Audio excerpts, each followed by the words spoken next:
جب قیامت کا دن قریب آئے گا اور زمین پر اللہ کا نام لینے والا کوئی نہیں بچے گا، پوری زمین شرک اور گمراہی سے بھر جائے گی، تب اللہ تعالیٰ اسرافیل علیہ السلام کو حکم دیں گے کہ سور پھونکا جائے۔ قرآن مجید میں اللہ فرماتا ہے اور سور پھونک دیا جائے گا تو جو بھی آسمانوں میں ہے اور زمین میں سب بے ہوش ہو جائیں گے مگر جسے اللہ چاہے۔ یہ پہلا سور ہوگا اور اس کے ساتھ ہی دنیا کا انت ہو جائے گا، پہاڑ ریزہ ریزہ ہو جائیں گے، سمندر ابل پڑیں گے، آسمان پھٹ جائے گا اور زمین کی ہر چیز مٹ جائے گی۔ پھر اللہ تعالیٰ کے حکم سے دوسرا سور پھونکا جائے گا اور تمام مخلوق دوبارہ زندہ کر دی جائے گی۔ زمین اپنے اندر دفن سبھی انسانوں کو باہر نکال دے گی۔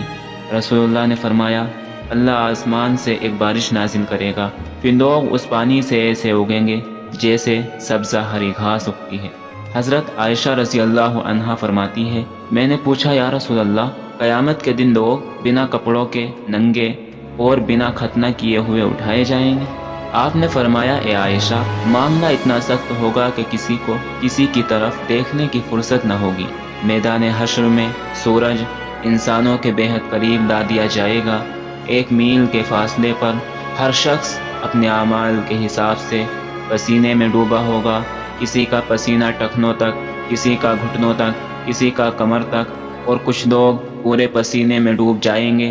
اس دن کا ایک لمحہ 500 سال کے برابر ہوگا، جب لوگ شدید تکلیف اور پریشانی میں ہوں گے اور سوچیں گے کہ اب ہماری مدد کون کرے گا۔ تب لوگ آپس میں مشورہ کریں گے کہ کسی نبی کے پاس جا کر شفاعت کی گزارش کریں۔ لوگ سب سے پہلے حضرت آدم علیہ السلام کے پاس جائیں گے اور عرض کریں گے اے ہمارے باپ، اللہ نے آپ کو اپنے ہاتھ سے پیدا کیا، آپ میں اپنی روح پھونکی، آپ کو جنت میں جگہ دی، ہمارے لیے اللہ سے شفاعت کیجیے۔ لیکن حضرت آدم علیہ السلام کہیں گے آج میرا رب اتنا غضبناک ہے جتنا کبھی پہلے نہ تھا، جاؤ حضرت نوح علیہ السلام کے پاس۔ لوگ حضرت نوح علیہ السلام کے پاس جائیں گے لیکن وہ بھی اپنی جان کی فکر میں کہہ دیں گے کسی اور کے پاس جاؤ، حضرت ابراہیم علیہ السلام کے پاس۔ اسی طرح لوگ حضرت ابراہیم، پھر حضرت موسیٰ، پھر حضرت عیسیٰ علیہ السلام کے پاس جائیں گے، لیکن ہر نبی کہے گا آج میرے پاس اس لائق کچھ نہیں، محمد کے پاس جاؤ۔ آخرکار سب لوگ رسول اللہ کی خدمت میں حاضر ہوں گے اور عرض کریں گے یا رسول اللہ آپ اللہ کے رسول ہیں، آپ آخری نبی ہیں، اللہ نے آپ کو پہلے اور بعد کے گناہوں سے پاک فرمایا ہے، ہماری شفاعت کیجیے۔ رسول اللہ صلی اللہ علیہ وسلم فرماتے ہیں میں آگے بڑھوں گا، اللہ کے عرش کے نیچے سجدے میں گر جاؤں گا، پھر اللہ میری زبان پر ایسے کلمات کھولے گا جو مجھ سے پہلے کسی اور پر نہیں کھولے گئے۔ اللہ تعالیٰ فرمائے گا اے محمد اپنا سر اٹھائیے، کہیے سنا جائے گا، مانگیے دیا جائے گا، شفاعت کیجیے شفاعت قبول کی جائے گی۔ پھر میں اپنی امت کے لیے شفاعت کروں گا یہاں تک کہ جسے جہنم کا حکم ہو چکا ہوگا، ان میں سے بھی بہتوں کو اللہ اپنی رحمت سے جہنم سے نکال دے گا۔ قرآن میں اللہ فرماتا ہے اور تمہارا رب تمہیں وہ دے گا جس سے تم راضی ہو جاؤ گے۔ نبی صلی اللہ علیہ وسلم نے فرمایا قیامت کے دن تمام انبیاء علیہ السلام کے لیے سونے کے ممبر رکھے جائیں گے اور وہ ان ممبر پر بیٹھے ہوں گے، لیکن میرا ممبر خالی رہے گا، میں اس پر نہیں بیٹھوں گا بلکہ اپنے رب کے سامنے کھڑا رہوں گا، اس ڈر سے کہ کہیں ایسا نہ ہو کہ وہ مجھے جنت میں بھیج دے اور میری امت میرے بعد بنا مدد کے رہ جائے۔